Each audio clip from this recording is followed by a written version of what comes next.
মোমবাতি আগে নিজে পড়ে তারপর অন্যকে আলো দেয়। কথা কত গভীর দেখেছেন?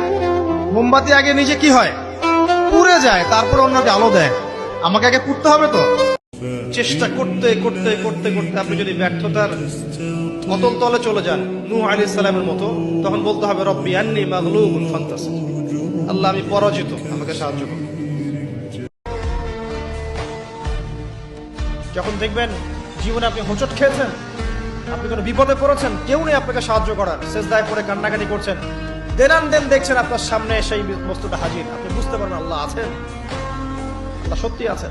বিশ্বাস করেন কিয়ামতের আগে একদিন এক রাতের মধ্যে এই কোরআনের সব পাতাগুলো আল্লাহ তুলে নেবেন আসমানে।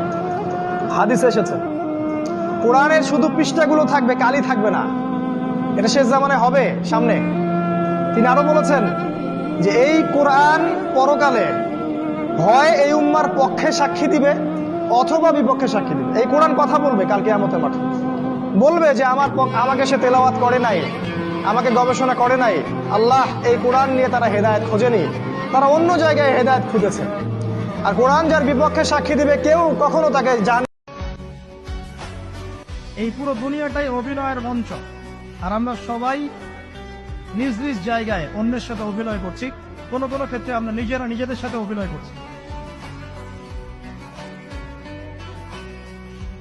তা আল্লাহ বলছেন টেনশন করো না, কষ্ট পেও না, তোমার রব তোমাকে ছেড়ে দেননি।